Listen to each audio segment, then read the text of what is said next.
Alors bonjour à tous, je me trouve actuellement dans un endroit totalement improbable. Alors je vous explique brièvement, je me retrouve ici juste au bord de la route qui forme une partie du circuit des 24 heures du Mans et j'y ai vu ce bois là, ce bois alors, dans lequel je suppose très peu de personnes viennent s'aventurer jusqu'ici parce que c'est un bois complètement situé oui, de manière vraiment improbable, coincé entre la voie rapide, là, une partie de la route des 24 heures et puis des entrepôts industriels. Alors pourquoi je suis ici? Parce que, bon, c'est assez... Bon, très brièvement, vous m'avez vu dans le camion il y a à peu près une dizaine de jours, j'étais dans un camion pour les 24 heures du Mans et bon, il se trouve que ce camion a été percuté, il y a eu un accident mortel et que bon, j'accompagne le conducteur dans des démarches et bon, le fait que je me retrouve ici au bord du circuit des 24 heures pour diverses démarches, là c'est d'ordre mécanique.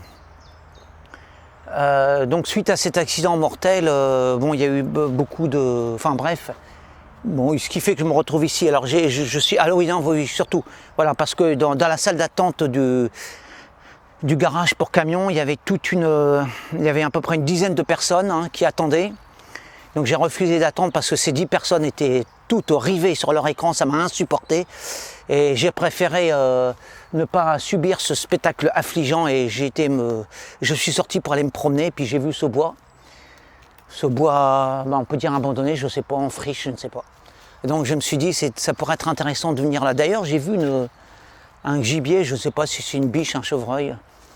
Donc en fait, ce lieu n'est pas si isolé que ça, enfin abandonné du moins de la part de la faune, parce qu'apparemment il y a de la faune, mais alors je suis dans un lieu vraiment, voilà, alors j'allais dire dévasté, non, c'est pas dévasté, parce que ça reste assez beau, mais c'est sa situation géographique qui lui confère voilà, un statut particulier, parce que je ne pense pas que des promeneurs vont aller se promener ici, il n'y a rien d'intéressant. Alors voilà, la seule trace de présence humaine, voilà, c'est la seule que depuis que je suis, ça fait un quart d'heure que je suis dans ce bois. Et au départ, je ne voulais pas vous emmener avec moi parce que je me dis c'est pas très intéressant, mais finalement si c'est intéressant parce que en fait on connaît tous ce genre d'endroits sans vraiment les connaître parce qu'on les aperçoit, on les voit sur les bords des chemins et puis ça ne vient à l'idée de personne, c'est naturel, c'est humain de pénétrer dans ce genre de lieu parce que visiblement il n'y a rien à voir quoi, d'emblée on se dit qu'il n'y a vraiment rien d'intéressant, mais si, c'est intéressant parce qu'il y a une ambiance. Alors je dis pas que c'est une ambiance enchanteresse, loin de là.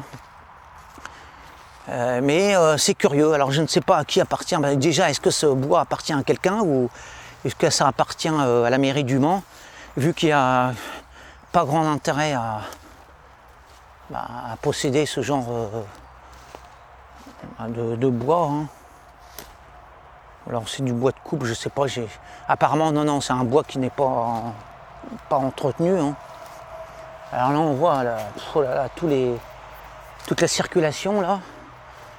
Juste alors c'est coincé entre des lieux oui, improbables, c'est le mot. Alors en même temps il y a une vie, il y a une faune, mais alors que c'est triste. Que c'est triste. C'est-à-dire que c'est l'inverse qui s'est passé. Au lieu d'embellir, au lieu que la verdure embellisse la ville, le béton, c'est le contraire qui s'est passé. C'est la ville qui a enlaidi la verdure. Parce que manifestement à l'origine cet endroit n'était pas fait pour être là justement. C'est-à-dire que c'est la ville qui s'est construite autour.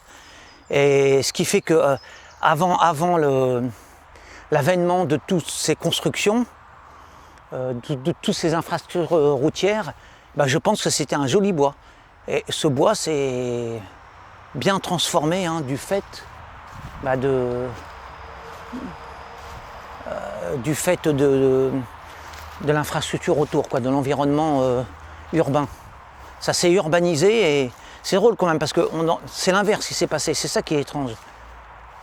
C'est ça qui est vraiment étrange. Preuve que ce genre de lieux, les bois, eh bien, peuvent prendre l'ambiance, l'atmosphère qu'on leur impose, hein, ou alors prendre l'atmosphère ambiante, c'est-à-dire que c'est comme une éponge qu'en fait, hein, ça absorbe, me semble-t-il, hein, tout l'environnement urbain, hein, et puis ça se répercute sur l'ambiance, sur l'atmosphère qui se dégage de ces troncs-là. Ce qui fait qu'on a l'impression d'être ou sur une décharge publique ou sur une vaste tombe, enfin une sorte de cimetière. Pourtant ça vit, hein, ce bois n'est pas mort. Hein. Mais moi je pense que, c'est une théorie, mais je pense que la proximité avec le bruit urbain, ça peut générer sur les plantes des choses encore qu'on n'explique pas, mais qui sont explicables. Hein, et qui fait que, parce que moi je pense que les plantes sont sensibles. Hein, et elles sont réceptives à l'environnement et ce qui fait que ce bois en devient triste, il pleure de tristesse. Il me semble, hein. Je dis peut-être des bêtises, hein, mais pour moi, tout ce qui vit capte les choses. Hein. Tout ce qui vit, fatalement, par nature, ça n'est pas insensible au reste, à l'environnement, à tout ce qui l'entoure. Donc c'est pour ça que je m'avance à prétendre que tout ça n'est pas anodin. Ça n'est pas anodin. Des constructions comme ça, la ville se construit autour d'un joli petit bois, eh bien, il y a des répercussions. Hein. Bon, je vais passer ici. Voilà. Bon, je pense que tous ces abrutis que j'ai évités là, ont dû être servis et je pense qu'il y a plus. Je pense que les deux personnes qui m'attendent là ont dû être servies. Donc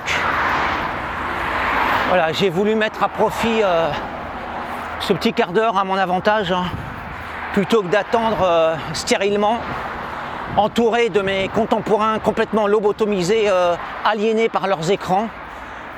Même si ce que je viens de vous montrer, c'est pas fatalement captivant, au moins c'est toujours mieux pour moi, hein, de subir cette pollution des écrans, cette pollution sociale.